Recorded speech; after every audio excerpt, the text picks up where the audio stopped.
Allô à tout le monde, j'espère que vous allez bien et aujourd'hui on se retrouve pour une nouvelle vidéo qui s'intitule Quel est le lien entre 11 et l'Upside-Down. Alors oui, je sais, il y a beaucoup de théories qui vont couler et on va vraiment tout décortiquer ça dans cette vidéo. Alors je t'invite tout bonnement de t'abonner, d'activer la cloche, de liker, de partager, de me suivre sur les réseaux sociaux de la chaîne.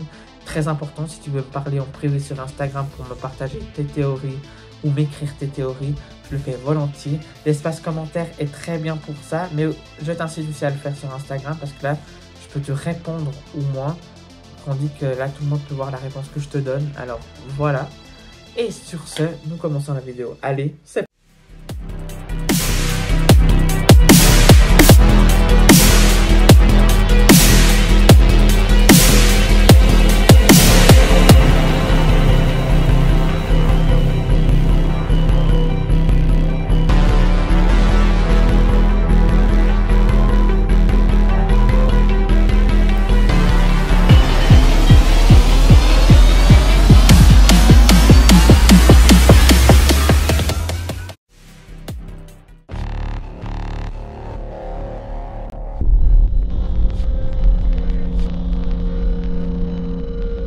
Dans cette vidéo, nous allons parler de quel est le lien entre Eleven et l'Upside-Down. C'est une chose qu'on peut se demander maintenant avec ces 4 saisons de Stranger Things. Pourquoi Eleven a un lien assez fort avec l'Upside-Down et avec Vecna en particulier? L'a-t-elle envoyé dans l'Upside-Down? Est-ce que c'était voulu qu'elle l'envoie ou c'était intentionnellement? Est-ce que 11, encore une fois, savait qu'il y avait une autre dimension à Hawkins ou elle ne le savait pas et a envoyé intentionnellement Vecna dans l'Upside-Down? Depuis la première saison, depuis la deuxième, troisième et maintenant quatrième, nous nous posons toujours ces questions. Quel est ce lien particulier? Parce que 11 a sans doute pu être surpris de ses pouvoirs en envoyant un Vecna dans l'autre dimension. Si on part, voyez, si on part sur une feuille blanche et qu'on essaye comme ça de noter tout ce qu'il peut y avoir, pour l'instant, on peut clairement se dire qu'elle n'était pas au courant d'une autre dimension, elle était surprise par ses pouvoirs et elle a envoyé intentionnellement Vecna dans l'autre dimension qui est l'Upside-Down et ainsi de suite. Mais après, pourquoi une connexion aussi particulière avec Hawkins? C'est une question qui m'est revenue pas mal sur Instagram. C'est pour ça aussi que toi qui me regardes actuellement, n'hésite pas d'aller t'abonner aux réseaux sociaux de la chaîne en description, comme ça tu peux me poser toutes les questions que tu veux sur Instagram. Quel est le lien entre Hawkins et l'Upside-Down? On peut se la poser et ça pourrait être un épisode 26.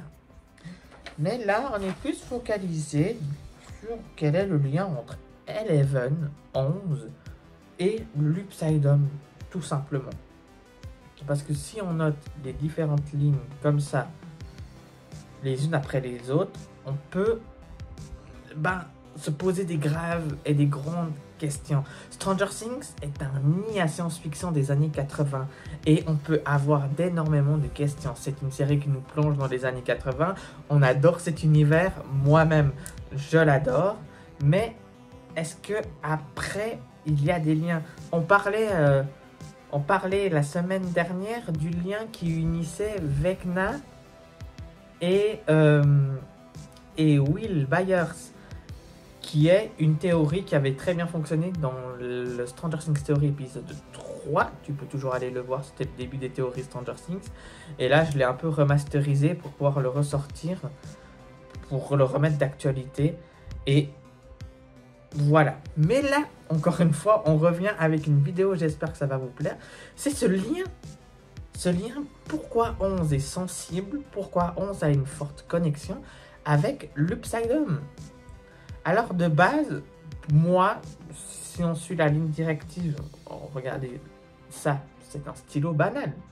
Et on ne sait pas qu'en dessous le stylo, il y a une autre dimension qui se prépare. Nous, on voit que la dimension qui est Hawkins au-dessus du stylo. Voilà, la main qui est au-dessus. Mais 11, elle se situe en haut du stylo. Voilà, avec cette dimension qui est Hawkins, cette dimension qu'on connaît. Mais, est-ce que 11 était au courant que sous le stylo, voilà, où je suis maintenant, il y avait une autre dimension avec des particularités différentes? Je ne pense que non. Je pense que non, désolé. Parce que ça veut dire que 11, petite, hein, aurait eu un plan dès le début. Elle aurait su dès le début et elle aurait envoyé librement Vecna pourrir dans l'Upside-Home. C'est une théorie, hein. Alors moi, je la démonte pas parce que elle pourrait être fondée, cette théorie. Mais à un moment donné, là, on est en train de se perdre parce que je pense pas que les frères de fer, encore une fois, l'ont présenté de cette manière. Et puis 11, quand on l'a envoyé dans l'Upside-Home, elle était quand même un peu surprise. On la voit faire ce qu'elle fait, mais elle avait l'air très surprise, comme étonnée par ses pouvoirs et sa puissance. Parce qu'on sait que les pouvoirs de 11 sont des pouvoirs qui sont clonés de Vecna. Et la plus représentative des pouvoirs de Vecna, on a essayé de doubler, de prendre des pouvoirs de Vecna de 1 et de les mettre sur différents enfants. C'est pour ça qu'on voit ça, et ça dans la saison 4. Dans la saison 4, on le voit encore plus, et c'est vraiment la saison 4, elle répond à plein de questions là-dessus. Mais il faut aller se dire quand même que ils ont réussi avec la 11e personne qui est Eleven. Et Eleven, elle a les pouvoirs qui sont les pouvoirs de Vecna, mais peut-être en amélioré. On voit à un moment donné qu'elle perd la capacité de ses pouvoirs et qu'à un moment donné, elle les récupère grâce à ses souvenirs et tout. Là, on va se dire, elle est incapable de battre Vecna. C'est pas qu'elle est incapable, elle est entre guillemets capable, désolé, mais ça va pas aller plus loin derrière. Là, je pense que c'est pour ça qu'on a un retour de Dr. Owen dans cette saison 5 de Stranger Things pourrait là encore nous amener qu'on pourrait renforcer ses pouvoirs, et là elle pourrait lui foutre une claque monumentale, sachant qu'avec ses pouvoirs dans le passé, quand elle était toute petite, elle a vraiment envoyé Vecna dans l'Upside-Home. Et c'est là qu'on découvre quelle est là l'ouverture avec l'Upside-Home. En gros, cette ouverture, vous voyez, la réalité qu'on connaît, qui est au-dessus du stylo là, c'est Hawkins, tout beau, tout rose, qu'on connaît, les années 80 et tout. Et là, on a l'Upside-Home qui est en dessus, avec des créatures et des choses complètement différentes. C'est un peu le monde à l'envers. En fait, on a Vecna, on a Hawkins d'un côté, et si on retourne le stylo, voilà, de cette façon-là, avec l'arête ici, on découvre un Hawkins, oui, mais complètement à l'envers du Hawkins qu'on connaît. Alors, ça veut dire que l'Upside-Home, comme j'en ai fait dans une vidéo, que l'Upside-Home se propage d'une manière mondiale dans chaque monde, le monde entier, la planète Terre, il y a une double planète Terre, ça veut dire qu'il y a une dimension parallèle à la planète Terre qu'on connaît, qui est l'Upside-Home, parce que l'Upside-Home remplit tout le globe. Et ça, c'est très important de se dire que oui, là, on aura une série animée, une série live action. Dans la série animée, on va avoir quoi? Des portails de l'Upside-Home à Tokyo. Ça se poser des questions, oui. L'Upside-Home est de manière mondiale. Il ne se limite pas qu'à Hawkins. Sortez-vous ça de la tête. Les gens qui pensent depuis le début de la saison que l'Upside-Dom se limitait à Hawkins, l'Upside-Dom c'est juste une dimension. Comme ça, on le voit dans la saison 4 quand il atterrit dans l'Upside-Dom. C'est pas Hawkins qu'on voit, c'est l'étendue de l'Upside-Dom.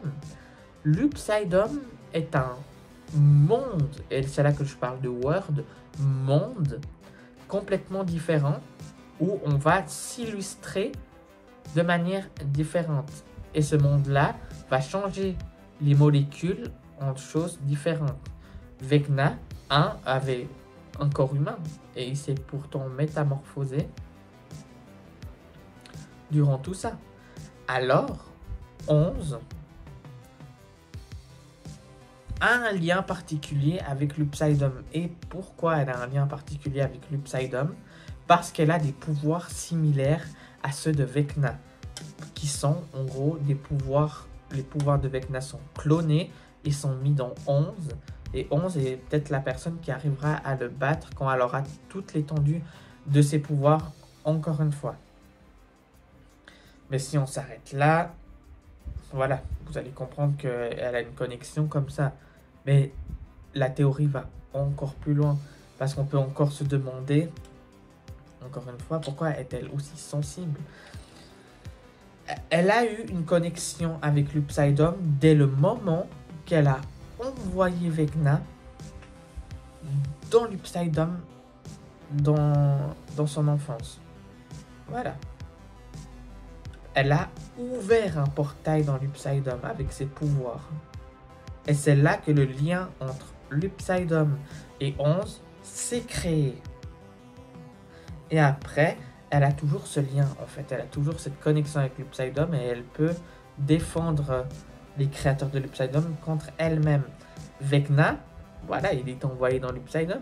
Il a le pouvoir sur le monde réel et sur le pouvoir de contrôler le monde réel et l'Upside-Dom.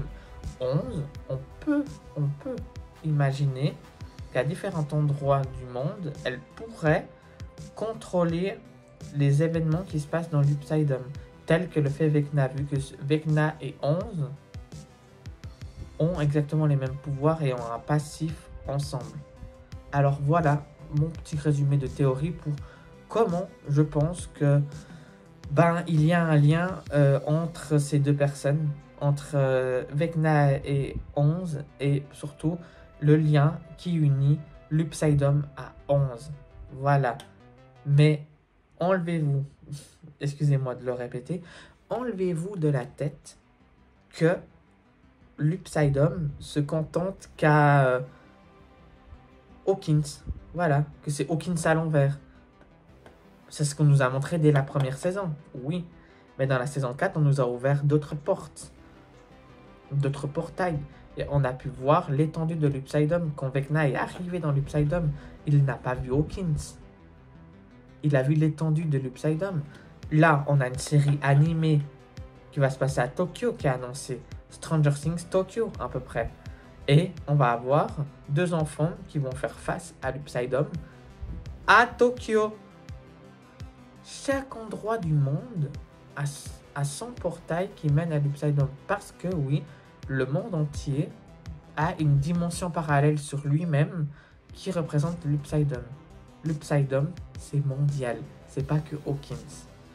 Voilà sur cette fin de vidéo. Je vous laisse avec le message de fin. Allez.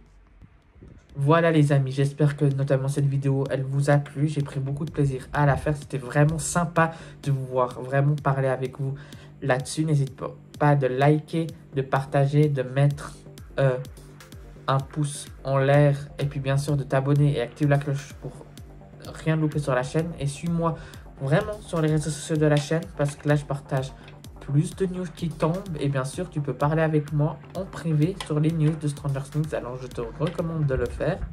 Je le fais avec grand plaisir. Et nous, on se retrouvera prochainement pour parler de Wednesday. Mais aussi, pourquoi pas, un peu de paranormal et de stress d'horreur. Je sais que vous aimez ce genre de contenu. Alors, c'est pour ça que je continue de le produire. Alors, voilà. Sur ce, c'était Kevin. Allez, ciao tout le monde.